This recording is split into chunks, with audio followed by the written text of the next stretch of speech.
अस्सलाम वालेकुम viewer, welcome back. So my name is Ehtisham AK नज़र।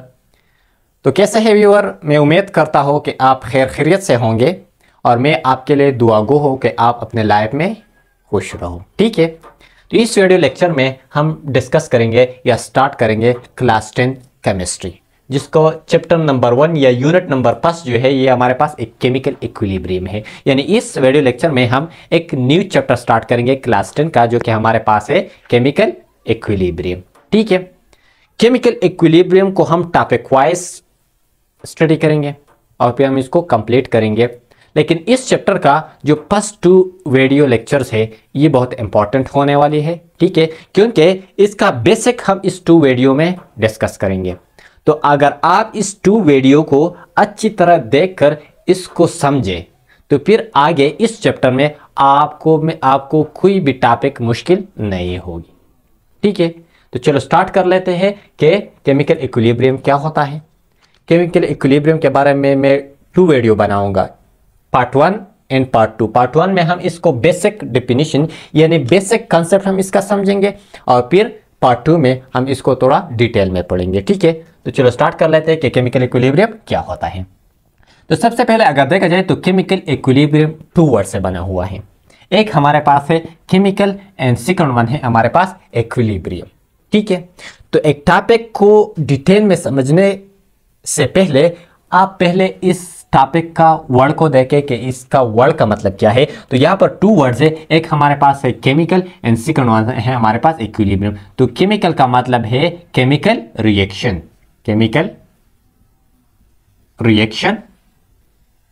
ठीक है, और इक्विलिब्रियम का मतलब है इक्वल या सेम। इसका मतलब हमारे पास क्या है? इक्वल या सेम। ठीक है, इक्विलिब्रियम हम इसको कहते हैं कि हम इक्विलिब्रियम पोजीशन पर है, हम बिल्कुल बराबर है, सेम है। ठीक है, तो इसको हम डिटेल में पढ़ेंगे। तो ये टॉपिक जो है केमिकल इक्विलिब्रियम 2 वर्ड से बना है। ए प्लस वन हमारे पास है केमिकल जो कि जिसका मतलब है केमिकल रिएक्शन, और सेकंड वन हमारे पास है इक्विलिब्रियम जिसका मतलब है इक्वल या सेम। तो इन दोनों में पहले मैं इस इक्विलिब्रियम को थोड़ा आपको डिस्कस करूंगा, फिर हम केमिकल रिएक्शन की तरफ आते हैं, क्योंकि हम इक्विलिब्रियम पढ़ेंगे एक केमिकल रिएक्शन में। इसका मतलब है कि हम ऐसे रिएक्शन पढ़ेंगे जहां पर हमारे पास क्या होता है? इक्विलिब्रियम आता है। तो सबसे पहले आपको इक्विलिब्रियम का समझना जरूरी है, इसके बाद हम फिर केमिकल रिएक्शन को पढ़ेंगे और इसके बाद हम केमिकल इक्विलिब्रियम की तरफ आते हैं। तो पार्ट 1 में हम इस वीडियो में हम इक्विलिब्रियम और केमिकल रिएक्शन पढ़ेंगे थोड़ा डिटेल में। इसका जो मेन मकसद है, जो बेसिक कंसेप्ट है, इसको मैं आपको समझाने का कोशिश करूंगा। ठीक है, और फिर सेकंड वीडियो में हम केमिकल इक्विलिब्रियम के बारे में डिटेल में पढ़ेंगे। ठीक है, तो इक्विलिब्रियम का मतलब मैंने यहां पर लिखा कि इक्वल या सेम। ठीक है, यानी इक्वेलिटी। फॉर एग्जांपल मेरे पास ये 2 हाथ है, तो मैं कहता हूं कि एक मार्कर मेरे पास इस हाथ में है, एक मार्कर मेरे इस हाथ में है। तो मैं कहता हूं कि मेरे दोनों हाथ क्या है? इक्विलिब्रियम में है। लेकिन मैं अगर यहां पर एक और मार्कर रख दो, तो अगर मैं अभी बताऊं आपको, तो ये दोनों हाथ अब इक्विलिब्रियम में नहीं है। तो सिंपल इक्विलिब्रियम का मतलब होता है, फिजिक्स में आपने समझा है कि जब हमारे पास चेंज इन फोर्स ये हमारे पास 0 के बराबर होता है। ठीक है, या फिजिक्स में पढ़ते हैं, या चेंज इन टॉर्क जब 0 के बराबर होता है, जब 0 के बराबर होता है, तो इसको हम कहते हैं कि इक्विलिब्रियम का है। ठीक है, किसी चीज की पोजीशन में जब चेंज नहीं आता तो इसको हम कहते हैं कि ये बॉडी हमारे पास क्या है? एक इक्विलिब्रियम में है। एक बॉडी का जो पोजीशन होता है, इसकी पोजीशन में जब चेंज नहीं आता, इसका जगह तब्दील नहीं होता, इसको हम कहते हैं कि ये चीज हमारे पास इक्विलिब्रियम में है। अब इक्विलिब्रियम 2 तरह के होते हैं। इक्विलिब्रियम हमारे पास कितने होते हैं? हमारे पास 2 तरह के होते हैं। एक हमारे पास होता है स्टैटिक इक्विलिब्रियम, एक हमारे पास होता है स्टैटिक इक्विलिब्रियम, और दूसरा हम डायनामिक इक्विलिब्रियम पढ़ते हैं, डायनामिक इक्विलिब्रियम। ठीक है, यानी इक्विलिब्रियम दो तरह के होते हैं, एक हमारे पास स्टैटिक इक्विलिब्रियम होता है, दूसरा हमारे पास डायनामिक इक्विलिब्रियम होता है।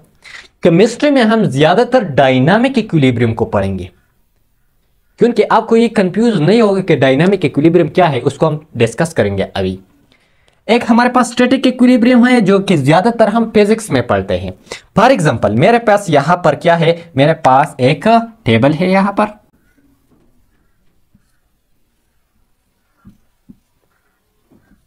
ठीक है, और इस टेबल के ऊपर हमने यहां पर कोई गिलास रखा हुआ है,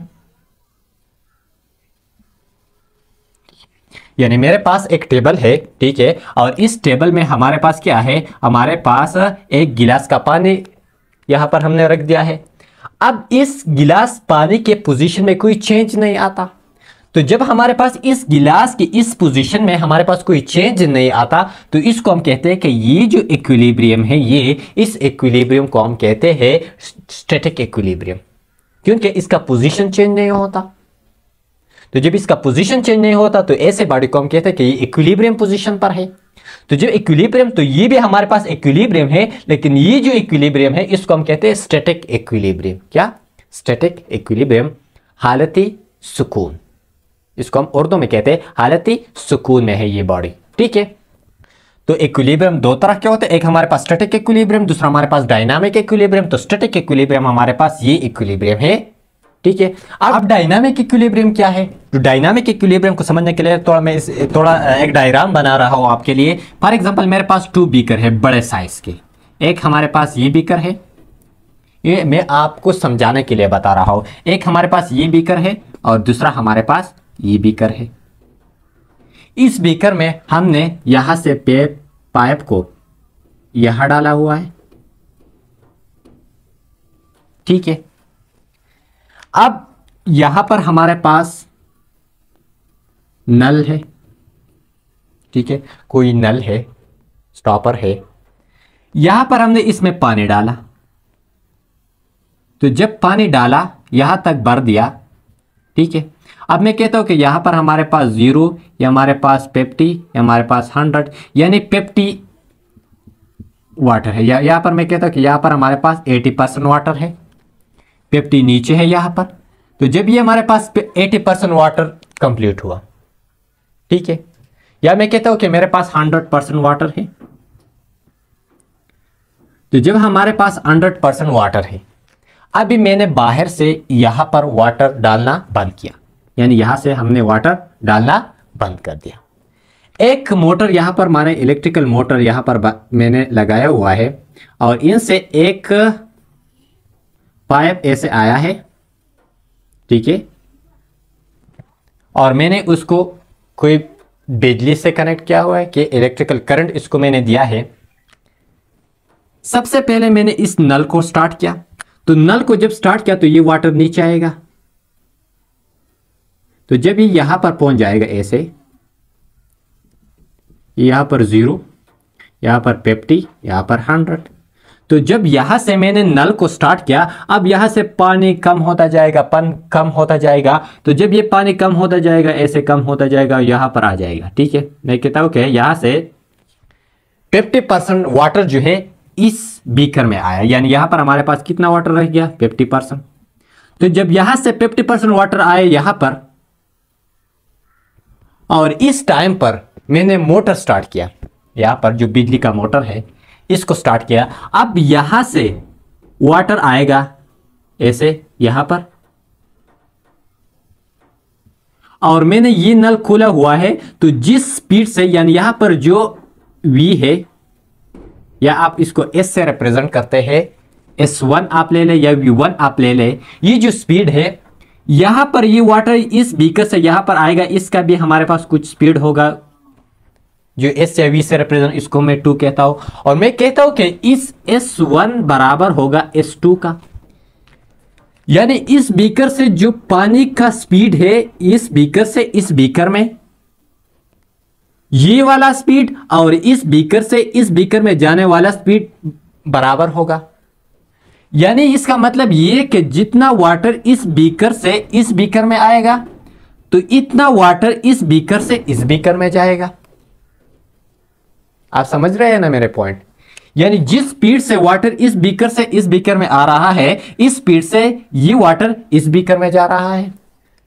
तो अगर ये प्रोसेस 1 घंटा भी आप चलाए ना, 1 घंटे बाद देखें तो इसकी ये जो कंसंट्रेशन है, पेप्टिक कंसंट्रेशन, एंड यहां पर भी पेप्टिक कंसंट्रेशन, इसके इस कंसंट्रेशन में कोई चेंज नहीं आएगा।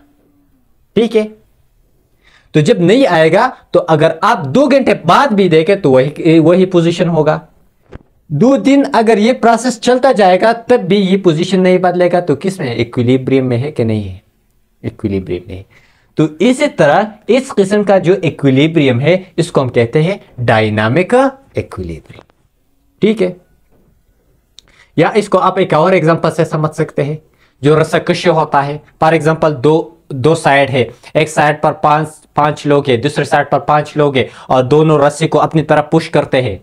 अब अगर रस्सी न इस साइड पर जाता है न इस साइड पर जाता है, आलन की ये दोनों टीमें जो है दोनों रस्सी को पुश करते हैं अपनी तरफ, लेकिन नेट जो हमें देखे तो इसकी पोजीशन में कोई चेंज नहीं आता। तो इसको हम कहेंगे कि ये जो इक्विलिब्रियम में, इसको हम कहेंगे डायनामिक इक्विलिब्रियम। जिस तरह इसकी पोजीशन में चेंज नहीं आता, आलन की प्रोसेस तो चालू है, इस बीकर से वाटर इस बीकर में आते हैं, इस बीकर से वाटर इस बीकर में जाते हैं, लेकिन जो पोजीशन है वही चेंज नहीं होता। तो इसी वजह से उसको हम कहते हैं कि ये जो इक्विलिब्रियम है ये डायनामिक इक्विलिब्रियम है। इंशाल्लाह पार्ट 2 में हम डिस्कस करेंगे कि डायनामिक इक्विलिब्रियम हम केमिकल रिएक्शन में पढ़ेंगे। तो ये एमसीक्यूज बन सकता है कि जो केमिस्ट्री में हम इक्विलिब्रियम पढ़ते हैं वो कौन सा इक्विलिब्रियम होता है, तो हम ज्यादातर डायनामिक इक्विलिब्रियम को डिस्कस करते हैं। ठीक है, अब आते हैं कि हमारे पास केमिकल रिएक्शंस क्या होता है। केमिकल रिएक्शन कुछ नहीं होता। केमिकल रिएक्शन हमारे पास रिएक्टेंट का कन्वर्जन होता है, रिएक्टेंट का कन्वर्जन होता है हमारे पास प्रोडक्ट में। Simple, the process in which reactant is converted into product is called chemical reaction. Chemical reaction कुछ भी नहीं है, आपने रिएक्टेंट लिया, रिएक्टेंट आपने कंबाइन किया, जो रिजल्टेंट चीज आया उस रिजल्टेंट चीज को हम कहते हैं प्रोडक्ट। यानी फॉर एग्जांपल मेरे पास A प्लस B ये दोनों कंबाइन हो गए और हमारे पास C बनाया।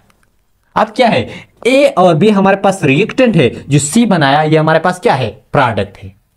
फॉर एग्जांपल आप ले कार्बन प्लस O2 ये दोनों कंबाइन हुए, CO2 इसने बनाया, यानी कार्बन और ऑक्सीजन मॉलिक्यूल दोनों कंबाइन हो गए, कार्बन डाइऑक्साइड उसने बनाया। अब क्या है, कार्बन डाइऑक्साइड हमारे पास प्रोडक्ट है और ये हमारे पास क्या है, रिएक्टेंट है। इसके अलावा 3H2 प्लस N2 ये कंबाइन हो गए, 2NH3 ये बनाया। अब क्या है, ये N2 and 3H2 3 mole of hydrogen and 1 mole of nitrogen ये हमारे पास क्या है, रिएक्टेंट है, एंड 2 मोल ऑफ अमोनिया इसने बनाया, ये हमारे पास क्या है, प्रोडक्ट है। तो केमिकल रिएक्शन क्या है, the process in which reactant is converted into product is called chemical reaction. अब रिएक्टेंट क्या होता है, एक केमिकल रिएक्शन में अगर मैं ऐसा खड़ा हो जाऊं तो एक केमिकल रिएक्शन में जो राइट साइड पर जो कुछ लिखा होता है उसको हम क्या कहते हैं, उसको हम कहते हैं रिएक्टेंट, और जो लेफ्ट साइड पर लिखा होता है उसको हम कहते हैं प्रोडक्ट। या इसके अलावा आप रिएक्टेंट और प्रोडक्ट को इस तरह लिख सकते हैं कि रिएक्टेंट हमारे पास जो एक केमिकल रिएक्शन में जो स्पीशीज कंबाइन होता है उस कंबाइन स्पीशीज को हम कहते हैं रिएक्टेंट, और जो स्पीशीज हमारे हमको देता है यानी जो स्पीशीज बना देता है उसको हम कहते हैं प्रोडक्ट। ठीक है, तो मैं उम्मीद करता हूं कि ये भी आपको क्लियर होगा। तो केमिकल रिएक्शन हमारे पास कुछ भी नहीं है, रिएक्टेंट का कन्वर्जन है किसमें, प्रोडक्ट में। अब केमिकल रिएक्शन जब हम पढ़ेंगे केमिस्ट्री में तो 2 तरह के होते हैं, यानी केमिकल रिएक्शन हमारे पास 2 तरह के होते हैं। एक हमारे पास होते हैं इर्रिवर्सिबल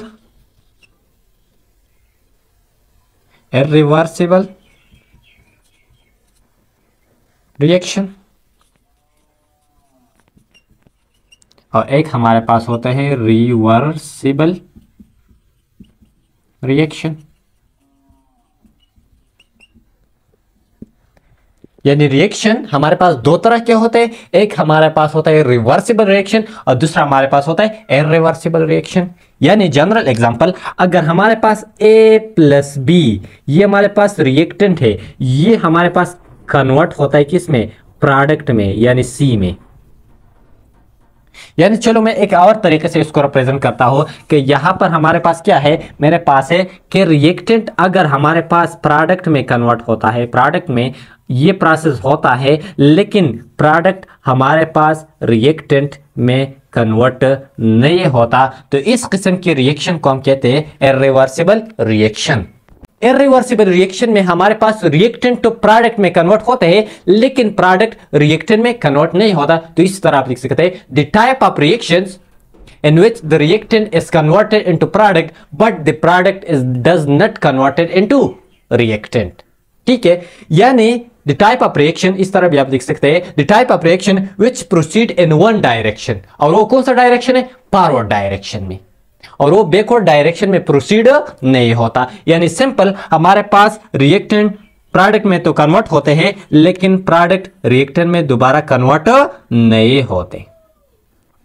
तो इस किस्म के रिएक्शन को हम कहते हैं इरिवर्सिबल रिएक्शन। सिंपल, जब रिएक्टेंट प्रोडक्ट में कन्वर्ट होते हैं लेकिन प्रोडक्ट रिएक्टेंट में कन्वर्ट नहीं होते, तो इस किस्म के रिएक्शन को हम कहते हैं इरिवर्सिबल रिएक्शन। और इसको हम एक एरो से रिप्रेजेंट कर लेते हैं। ये जो एरो है, इसको हम वन ये जो हेड है, वन हेड पुल हेड जो है, इस किस्म के एरो से रिप्रेजेंट करते हैं। एग्जाम्पल क्या है, एग्जाम्पल हमारे पास है, सिंपल है, एग्जाम्पल हमारे पास है कार्बन प्लस O2, ये जो कंबाइन होते हैं CO2 बना देते हैं, तो CO2 दोबारा इस ऑक्सीजन और कार्बन को बना नहीं देते। यानी ये रिएक्टेंट तो कंबाइन होकर प्रोडक्ट बना देते हैं, लेकिन प्रोडक्ट दोबारा हमारे पास रिएक्टेंट नहीं बनाता। तो इस किस्म के रिएक्शन को हम कहते हैं इरिवर्सिबल रिएक्शन। दूसरे साइड पर हमारे पास रिवर्सिबल रिएक्शन होता है। रिवर्सिबल रिएक्शन कौन सा रिएक्शन होता है, रिवर्सिबल रिएक्शन हमारे पास वो रिएक्शन होता है जिसमें हमारे पास रिएक्टेंट जो है ये प्रोडक्ट में भी कन्वर्ट होता है और प्रोडक्ट दोबारा रिएक्टेंट में भी कन्वर्ट होते हैं। यानी ये प्रोसेस भी होता है और ये प्रोसेस भी होता है। रिएक्टेंट कन्वर्ट होता है प्रोडक्ट में, प्रोडक्ट कन्वर्ट होता है रिएक्टेंट में। तो आप इस तरह लिख सकते हैं, the type of reaction, the type of chemical reaction in which the reactant is converted into product and the product converted into reactant। या इसका डेफिनेशन आप कुछ इस तरह भी लिख सकते हैं, the type of reaction in which they proceed in both direction, forward direction and backward direction। Forward direction जब रिएक्टेंट प्रोडक्ट में कन्वर्ट होता है, बैकवर्ड डायरेक्शन जब प्रोडक्ट दोबारा रिएक्टेंट में कन्वर्ट होते हैं, उसको हम बैकवर्ड डायरेक्शन या रिवर्स डायरेक्शन कहते हैं या रिवर्स रिएक्शन कहते हैं। ठीक है, तो इसको हम फॉर एग्जांपल, इसका एग्जांपल हमारे पास क्या है, 3H2 प्लस N2 ये कंबाइन होकर हमारे पास क्या बना है, 2NH3।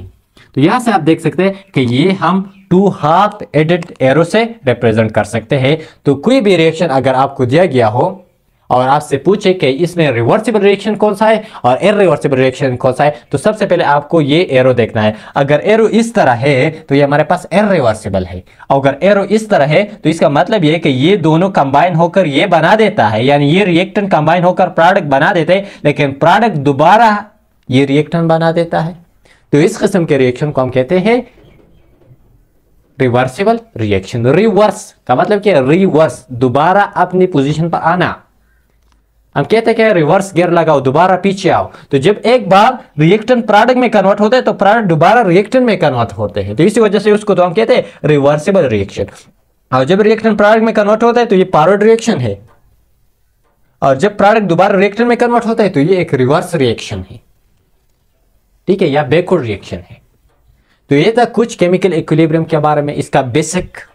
अब पार्ट 2 में हम इसमें डिटेल में जाएंगे, केमिकल इक्विलिब्रियम को हम पढ़ेंगे। अब एक क्वेश्चन यहां पर भी पैदा होता है कि ये जो इक्विलिब्रियम होता है ये हमारा पास डायनामिक इक्विलिब्रियम, ये एक तो ये पता चला हम क्या हमें कि जो केमिस्ट्री है केमिकल इक्विलिब्रियम में जब हम जो इक्विलिब्रियम पढ़ते हैं वो हमारे पास डायनामिक इक्विलिब्रियम। ठीक है, और डायनामिक इक्विलिब्रियम आप जानते हैं कि हमारे पास एक प्रोसेस स्टार्ट होता है, लेकिन फिर भी हमें वो प्रोसेस इक्विलिब्रियम पोजीशन में होता है, इक्वल पोजीशन पर होता है, इसमें कोई चेंज नहीं आता, तो इसको हम कहते हैं डायनामिक इक्विलिब्रियम।